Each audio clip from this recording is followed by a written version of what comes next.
तो चलिए आपको ताज़ा जानकारी देते हैं। ओईएस के हिसाब से अभी तक वहाँ कुछ नया नहीं है। कृपया रोज़ाना लॉग इन करना न भूलें। यही वह जगह है जहाँ सारी जानकारी मिलेगी। और ज़ाहिर है, हम इस समय अपने सीईओ ऐश मुफारे से कुछ सुनने का इंतज़ार कर रहे हैं। और अगर हमें सप्ताहांत के दौरान कोई जानकारी मिलती है, तो हम निश्चित रूप से आपको बताएँगे। तो आज के मुख्य विषय पर आने से पहले कुछ और बातें हैं, जिन पर चर्चा करनी है। सबसे पहले सक्सेस विद ऐश मुफारे फेसबुक ग्रुप के बारे में, जिसे हमने कुछ हफ्ते पहले शुरू किया था। अगर आप इसके सदस्य हैं तो बहुत बढ़िया। सुनिश्चित करें कि आप फीचर्स टैब पर जाएं।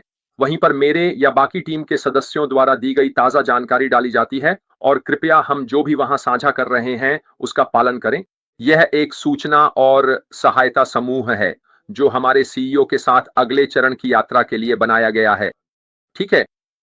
बहुत सारे लोग हैं जो बहुत सारी ऐसी चीजें पोस्ट करने की कोशिश कर रहे हैं जो इस यात्रा से संबंधित नहीं हैं, और हम समझते हैं कि आप सबको दिखना है और बाकी सब कुछ। लेकिन कृपया दोस्तों, इसे कम से कम एक दिन में एक पोस्ट तक सीमित रखें। और अगर आपके पास खुद के लिए कुछ कहने को नहीं है तो कृपया किसी और की चीज को कॉपी पेस्ट न करें और यह उम्मीद न करें कि वह मॉडरेटर के पास से होकर उस साइट के पेज पर पहुंच जाएगी। इसके अलावा, अगर आप अंदर आने की कोशिश कर रहे हैं और आपका अकाउंट लॉक है, तो आमतौर पर हम ऐसे अकाउंट्स को अनुमति नहीं देते। लेकिन अगर आपके पास अकाउंट लॉक रखने की कोई वजह है, तो किसी भी मॉडरेटर से संपर्क करें और हम सुनिश्चित करेंगे कि आपको जोड़ा जाए। ठीक है। साथ ही ये भी सुनिश्चित करें कि आपका अकाउंट अपडेटेड और एक्टिव हो। इसका मतलब है कि उस पर 1 साल से कम पुराने पोस्ट होने चाहिए। फिर से, अगर आपके पोस्ट किसी खास वजह से प्राइवेट हैं, तो कृपया हमारे किसी मॉडरेटर से संपर्क करें और हम फिर से सुनिश्चित करेंगे कि आपको अंदर आने दिया जाए। साथ ही आज मेरे लिए वाकई एक दुखद दिन है। क्यों? क्योंकि जब मैं आर्मी कैटरिंग कोर में सेवा कर रहा था, तब मेरी पुरानी कर्नल इन चीफ, आज उनका निधन हो गया। वो कैंट की डचेस थीं और उनकी उम्र 42 साल थी। अपने करियर के दौरान मैं उनसे 2-3 बार मिला था। एक बार हमारी 50वीं वर्षगांठ के मौके पर मिला था, जब हमें रॉयल लॉजिस्टिक्स कोर में विलय करने से पहले। वो कितनी प्यारी महिला थीं और मुझे 2 बार उनसे मिलने का सौभाग्य मिला, और दुर्भाग्यवश आज उनका निधन हो गया। तो उनके परिवार के प्रति मेरी संवेदनाएं। मुझे लगता है कि वह आखिरी सबसे बुजुर्ग शाही सदस्य थीं जो रानी के पक्ष में बची थीं रानी के निधन के बाद। तो उनके परिवार के प्रति मेरी संवेदनाएं। इसके अलावा क्रिस आज टेक्सास में कुछ लोगों से मिलने जा रहे हैं। मैं उसे लाइव देखने के लिए उत्सुक हूं। तो जब वह लाइव आए तो उनके यूट्यूब चैनल पर नजर बनाए रखें, या हो सकता है कि वह फेसबुक पर भी हो। लेकिन जैसे भी हो, उस पर नजर रखें। ये मार्सिया और जो भी वहां होंगे उनके साथ है, तो ये काफी रोमांचक होने वाला है। और आखिरी धन्यवाद हमारे अपने जॉन बरिला को, जो यहाँ चैट में मेरे मॉडरेटर हैं। धन्यवाद जॉन, जो भी आप करते हैं इस सब को चलाए रखने के लिए। इस YouTube चैनल पर सभी पर नजर रखने के लिए, ताकि सब लोग अनुशासन में रहें। मैं आपकी सराहना करता हूं सर, उन सभी चीजों के लिए जो आप पर्दे के पीछे करते हैं। ठीक है। तो अब आप सबको ताजा जानकारी मिल गई है कि आसपास क्या चल रहा है। तो चलिए अब आज के हमारे मुख्य विषय पर आते हैं, जो कि बहुत ही महत्वपूर्ण है। यह अद्भुत और सुनहरा अवसर बस हमारे सामने ही है। तो मैंने इस बेहद खूबसूरत और शानदार शुक्रवार के दिन के लिए आखिर यही विशेष विषय क्यों चुना है, इसके पीछे एक गहरा कारण है। असल में इसका कारण यह है कि मैं अब देख रहा हूं कि बहुत सारे यूट्यूबर्स, खासकर भारतीय समुदाय के लोग और अन्य लोग, जो अलग अलग अवसर पेश कर रहे हैं उस अवसर के अलावा जिसमें हम हैं। अब जाहिर है, मेरा काम नहीं है कि मैं आप लोगों को बताऊं कि आपको क्या करना चाहिए या क्या नहीं करना चाहिए। आप जो चाहें कर सकते हैं। लेकिन मैं यहां यह कहने के लिए हूं कि यह आपका अपना चुनाव है। यह आप पर निर्भर करता है। ये आपके पैसे हैं। आप अपने पैसों के साथ जो चाहें कर सकते हैं। लेकिन वीबी, हमारी ऑस्ट्रेलियाई महिला, जो असल में पीएनजी से हैं लेकिन अब ऑस्ट्रेलिया में रहती हैं, ने एक बहुत अच्छा मुद्दा उठाया। और वह यह है कि अगर आप कई चीजों पर ध्यान केंद्रित कर रहे हैं, तो आप वास्तव में एक ही दिशा में पूरी ऊर्जा नहीं लगा रहे हैं। जैसा कि कहावत है, जहां आपका ध्यान जाता है, माफ कीजिए, जहां आपका ध्यान जाता है, हाँ, वहीं ऊर्जा बहती है। और मुझे लगता है कि यह वास्तव में महत्वपूर्ण है, खासकर इस चरण में जहां हम अपनी यात्रा के अगले पड़ाव की ओर बढ़ रहे हैं, कि हम अपने काम पर ध्यान केंद्रित करें। मूल रूप से मैं यहां यह कहने की कोशिश कर रहा हूं कि बहुत सारी चीजों में हाथ डालना और उम्मीद करना कि वे सभी सफल हों, आपके लिए वास्तव में फायदेमंद नहीं है।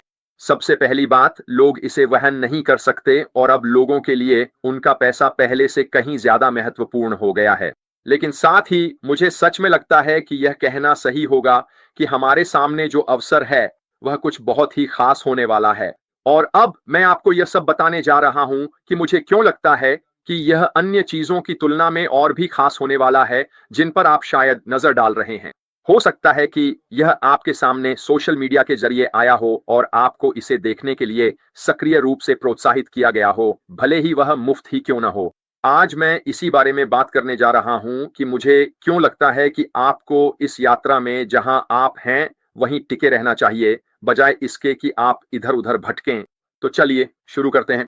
तो सामने एक अवसर एक रूपकात्मक वाक्यांश है जिसका अक्सर व्यापार या जीवन में उपयोग किया जाता है ताकि आशा, प्रोत्साहन या एक नई शुरुआत का संदेश दिया जा सके। ये संकेत देता है कि एक अनुकूल मौका या सफलता का नया चरण क्षितिज पर है और आपकी पहुंच के भीतर है। अब मेरे लिए वह सफलता का नया चरण जो हमारे सामने है वह हमारा अगला चरण है और हम अभी वहीं हैं। और इसके पीछे तर्क यह है कि जो अवसर हमारे पास अभी है, हमें पता है कि यह काम करेगा। हमने इसे वास्तव में होते हुए देखा है। हमने देखा है कि हमारे अवसर ने अतीत में कितनी सफलता हासिल की है और यह तर्कसंगत है कि अगर हम वही चीज फिर से दोहराते हैं, जो कि हम वैसे भी नहीं कर रहे हैं, तो भी यह अगले चरण में काम करेगी। अब हर अवसर के अपने अलग-अलग फायदे होते हैं। अगर आप एक करियर, एक कर्मचारी या नौकरी में हैं और आप नई नौकरी या नए पदों की तलाश कर रहे हैं, तो मैं समझ सकता हूं कि यह अगले चरण में अवसर का प्रतीक है। लेकिन हम नई नौकरी की तलाश नहीं कर रहे हैं। हम नया करियर भी नहीं ढूंढ रहे हैं। हमारे पास पहले से ही अपना अवसर है जिसे लेकर हम भविष्य की ओर देख रहे हैं। व्यापार और निवेश के संदर्भ में यह वाक्यांश नए प्रोजेक्ट्स के विकास, रणनीतिक बदलाव या बाजार की परिस्थितियों का लाभ उठाने के अवसर का संकेत देता है। यह नए निवेश के रास्ते खोजने का भी संकेत हो सकता है। अब मैं पूरी तरह से और दृढ़ता से मानता हूं कि अवसर बस आगे है वाला वाक्यांश बिल्कुल यही दर्शाता है। यह हमारे उस नए महत्वपूर्ण और आगामी प्रोजेक्ट का विकास है जो कि एक अगला और आवश्यक चरण है। यह हमारी रणनीतिक दिशा में बदलाव है और उन बाजार की परिस्थितियों का लाभ उठाने का हमारा मौका है। इस कहावत के साथ मैं जो बात खास तौर पर उठाना चाहता था वह यह है कि हमारा अवसर कोई पुरानी बात का दोहराव नहीं है। ये कोई 2.0 नहीं है। ये वही चीज फिर से नहीं है। ये कुछ ऐसा है जो बिल्कुल नया है जिसे किसी ने पहले नहीं देखा है। तो फिर क्यों किसी और चीज की ओर जाएं जो असल में वही है जो बहुत से लोग पहले से ही कर रहे हैं। वे दावा कर सकते हैं कि यह बिल्कुल नया है, लेकिन थोड़ी सी रिसर्च करने पर आपको पता चल जाएगा कि पहले से ही बहुत से लोग यह कर रहे हैं। तो फिर ऐसा कुछ क्यों करें जो कोई और पहले से ही कर रहा है? वे दावा कर सकते हैं कि वे इसे बेहतर तरीके से करते हैं या यह किसी चीज को करने का नया तरीका है। सच कहूं तो मुझे पता है कि हमारे सामने जो अवसर है वह न तो कोई नया रूप है, न ही कोई 2.0 है। यह बिल्कुल नया और क्रांतिकारी होने वाला है। ये कुछ ऐसा होगा जो पहले कभी नहीं देखा गया। क्यों? क्योंकि यही वह चीज है जिसे हमारे सीईओ ऐश मुफारे हमारे लिए तैयार कर रहे हैं। आपने उन्हें बोलते हुए सुना है। आपने यह समझने की कोशिश की है कि वह यहां क्या हासिल करना चाहते हैं, कुछ ऐसा जो अलग है, एक ऐसा उत्पादक, कुछ ऐसा जो वास्तव में क्रांतिकारी होगा, कुछ ऐसा जो बनाएगा, कुछ ऐसा जो सबसे बिल्कुल अलग होगा और जो एक नया मानक स्थापित करेगा। एक सेकंड रुकिए, मुझे बस कुछ हटाने दीजिए। लीजिए, हो गया। मुझे पूरी तरह विश्वास है कि भविष्य में जो अवसर हमें मिलेगा वह बिल्कुल ऐसा ही होगा। हम जानते हैं कि भले ही वह वैसा ही हो, फिर भी वह काम करेगा। तो यह स्वाभाविक है कि यह अवसर जिसमें हम अभी शामिल हैं कुछ खास होने वाला है। यह हमें वही देगा जो हम चाहते हैं, वह आर्थिक इनाम जिसकी हम सभी ने इच्छा की है। और याद रखिए, क्या किसी ने पैसे के बारे में कुछ कहा है? वह कौन है? वह है अभिषेक जार। आपका सुपर स्टिकर भेजने के लिए बहुत बहुत धन्यवाद सर। बहुत मेहरबानी आपकी। कई लोग कह रहे हैं कि इसमें शामिल होना मुफ्त है और बाकी सब कुछ भी, लेकिन मैं आपको आश्वस्त कर सकता हूं कि आगे चलकर आपको भुगतान करना ही पड़ेगा, जो कि ठीक है। अगर यह आपकी मर्जी है तो आप ऐसा कर सकते हैं, लेकिन इसमें भुगतान शामिल होंगे। हमारे सीईओ कह रहे हैं, मेरे साथ बने रहो, तुम एक अच्छी जगह पर रहोगे। मैं तुमसे कोई पैसा नहीं मांग रहा हूं। मैं यह सुनिश्चित करूंगा कि तुम एक सुरक्षित माहौल में रहो और हम देखेंगे कि सब कुछ कैसे आगे बढ़ता है। लेकिन एक बात तो तय है, आप खुद तय कर सकते हैं कि इस बिजनेस के साथ क्या होने वाला है, क्योंकि आप इसे देख पाएंगे और किसी ने आपसे कोई पैसा नहीं मांगा है। मुझे पूरी तरह विश्वास है कि जिस चीज को मैं जानता हूं उसी के साथ बने रहना सबसे अच्छा विकल्प है, और ऐसी स्थिति में रहना जहां मुझे पता है मेरी वफादारी कहां है, मेरा जुड़ाव कहां है, मेरा भविष्य कहां है, और वह यहां इस अवसर के साथ है, आगे देखते हुए कि क्या क्या संभव हो सकता है। मैं अपने लिए, अपनी पत्नी के लिए, अपने परिवार के लिए और बाकी सभी के लिए उत्साहित हूं। क्या मैं चाहता हूं कि यह सब कल ही हो जाए? बिल्कुल। मैं क्यों नहीं चाहूंगा? मैं क्यों नहीं चाहूंगा कि मेरी आर्थिक स्थिति बेहतर हो जाए, क्योंकि अब हमने दूसरा चरण शुरू कर दिया है। अगर मैं ना कहूं तो वह बेवकूफी होगी। लेकिन एक बात जो मैं जानता हूं वह यह है कि जिस अवसर में मैं इस समय हूं वह मेरे और मेरे परिवार के लिए सबसे अच्छा परिणाम लेकर आएगा। मुझे किसी और चीज के साथ फिर से शुरू करने की जरूरत नहीं है। क्या आप कल्पना कर सकते हैं? 8 साल मैंने इसमें लगाए हैं, और अगर मैं कहीं और जाता तो मुझे शून्य से शुरू करना पड़ता। मैं अनुभव की स्थिति से शुरू कर रहा हूं। मैं अब जिस जगह पर हूं वहां से मैं ज्ञान की स्थिति से शुरू कर रहा हूं, क्योंकि मुझे इस अवसर के बारे में बहुत कुछ पता है, और जब हम आगे बढ़ेंगे तो मैं एक विशेषज्ञ बन जाऊंगा, क्योंकि मैं इस यात्रा पर रहा हूं। मैं अतीत को जान चुका हूं। मैं निश्चित रूप से भविष्य को देखूंगा, और जब यह स्पष्ट हो जाएगा कि हमारे पास क्या है, तब मैं अनुभव और उस ज्ञान के आधार पर बात कर सकता हूं और मेरे सामने आने वाले किसी भी सवाल का जवाब देने में सक्षम रहूंगा। मुझे यह सब फिर से सीखने की जरूरत नहीं है। यह सबसे बड़ी समस्या है जो मुझे किसी भी नए अवसर में दिखती है जिसमें लोग खुद को शामिल करते हैं। वह यह है कि आपको कुछ नया सीखना पड़ता है। मेरा मतलब है, एक नई नौकरी, कोई नई चीज जिसमें महारत हासिल करनी हो। मुझे जहां मैं हूं वहां ऐसा करने की जरूरत नहीं है। मुझे पता है कि यह काम करेगा। मैंने इसे काम करते हुए देखा है। मैंने देखा कि चीजें कितनी जल्दी शुरू हो गईं और लाखों लोग इसमें शामिल हो रहे थे। आप सभी को भी यह याद होगा। तो फिर जोखिम क्यों उठाना? जब आपके सामने एक बेहतरीन अवसर है तो आप जहां हैं उसे किसी और चीज के लिए क्यों छोड़ें? और यही हमारा अगला चरण है। यह वास्तव में काफी आसान है। आपको यह सब समझने के लिए कोई रॉकेट वैज्ञानिक होने की जरूरत नहीं है। यह हमारे लिए मौजूद है।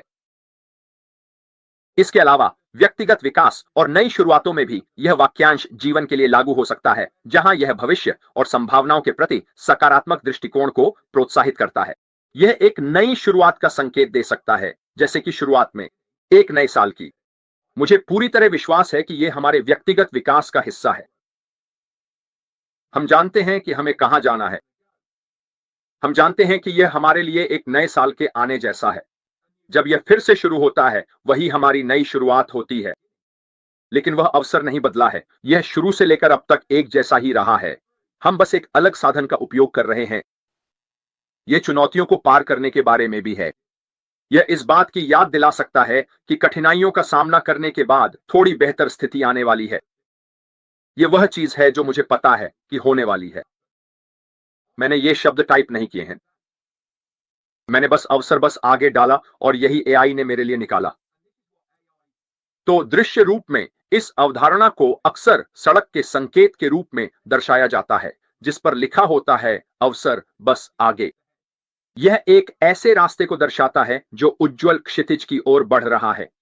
यह एक आशाजनक मंजिल की ओर आगे बढ़ने की यात्रा के विचार को पकड़ता है। हमारे पास यह पहले से ही हमारे सीईओ के साथ इस अगले चरण में है। वही हमारी मंजिल है। क्यों बाईं या दाईं ओर मुड़ें किसी ऐसी चीज की ओर जिसमें चमकदार संकेत लगे हों? यह मुझे समझ में नहीं आता। अगर आप टिके रहें उस रास्ते पर जहां हम जा रहे हैं उसके साथ। नई गाड़ी में आप बहुत खुश होंगे कि आपके पास है। मैंने ये कई बार कहा है, अपने रास्ते पर डटे रहो। ये मेरी कहावत है। क्यों? क्योंकि मैं पूरी तरह से उस मंजिल पर विश्वास करता हूं जहां हम जा रहे हैं, और मैं चाहता हूं कि आप भी मेरे साथ उन इनामों का लाभ उठाएं। ये खाली शब्द नहीं है, यही मेरा विश्वास है। मुझे लगता है यही होने वाला है। मुझे लगता है हम सब उस मुकाम तक पहुंचने वाले हैं। संवेदनात्मक रूप से रोना, शायद, या भावनात्मक रूप से खुश होना, क्योंकि जो कुछ हमारे सामने प्रकट होगा उसे देखकर हम ऐसा महसूस करेंगे। मुझे पूरी तरह विश्वास है कि ऐसा ही होने वाला है। हो सकता है आप मुझ पर विश्वास न करें, मैं नहीं जानता, लेकिन यही मेरा विश्वास है। कर्नल डैनियल ली, आपके सुपर स्टिकर के लिए बहुत बहुत धन्यवाद। बहुत बहुत दयालु हैं आप। मैं चाहता हूं कि जितने ज्यादा लोग हो सकें वे मेरे साथ इस रास्ते पर बने रहें और देखें कि आखिरकार क्या साकार होता है। क्या आप ऐसा कर पाएंगे अगर आप किसी और रास्ते पर चले गए? क्या वह वही रास्ता नहीं है जिस पर हम चलने वाले हैं? शायद, मुझे नहीं पता। मैं भविष्य को स्पष्टता से नहीं देख सकता। मुझे विश्वास है कि जो होने वाला है वह होगा। रेचल, आपके सुपर स्टिकर के लिए बहुत बहुत धन्यवाद। बहुत बहुत दयालु हैं आप। लेकिन मेरे पास दृढ़ विश्वास है। मुझे हमारे सीईओ पर विश्वास है कि वह अच्छा करेंगे और बनेंगे। वह व्यक्ति जिस पर हम भरोसा करते हैं, मुझे पता है कि वह हैं।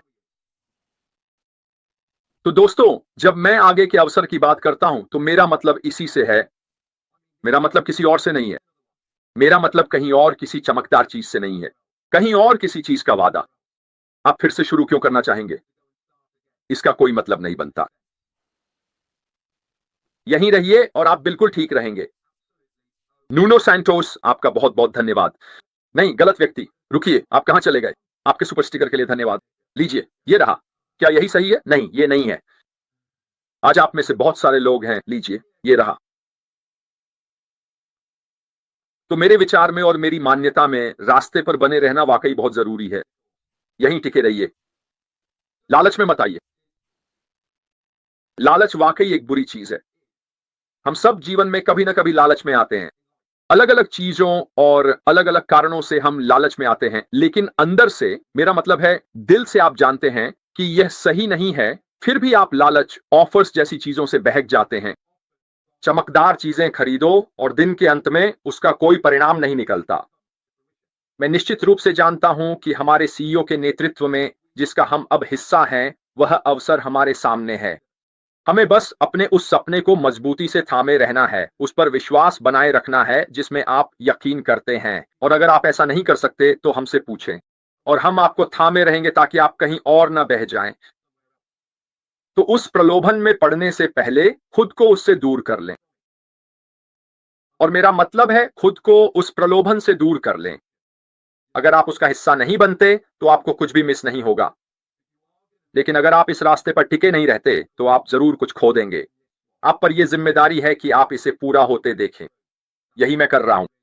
और मैं दिल से उम्मीद करता हूं कि यहां मौजूद और इसे देखने वाले अधिकांश लोग भी यही करेंगे। खैर, मेरी तरफ से बस इतना ही। शायद मैं कल फिर आ जाऊं, क्योंकि मैं शनिवार को यहां हूं। अगर आपने अभी तक नहीं किया है तो इस चैनल को सब्सक्राइब जरूर करें ताकि आपको बाकी सभी अपडेट्स की सूचना मिल सके जो मैं करता हूं। और उस नोटिफिकेशन बेल को क्लिक करें ताकि जब भी इस चैनल पे नया वीडियो आए आपको तुरंत पता चल जाए। मेरी तरफ से बस इतना ही। यहाँ क्रिस जॉनसन को देखना अच्छा लगा। हम सब सांस रोककर इंतजार कर रहे हैं क्रिस, कि आपको मार्सियन और बाकी टीम के साथ एक्शन में देखें। मैं आप सभी से मिलूंगा और उम्मीद है कि कल, अगर नहीं तो फिर से मिलेंगे सोमवार को जेन के साथ फनडे के लिए। मैं आपको सलाह देता हूं कि आप सोमवार को जरूर आएं। क्यों? वो आपको बताएंगे कि पार्टी कैसी रही। तो हमारी तरफ से बस इतना ही। बहुत जल्द आप सबसे बात होगी। फिलहाल के लिए अलविदा।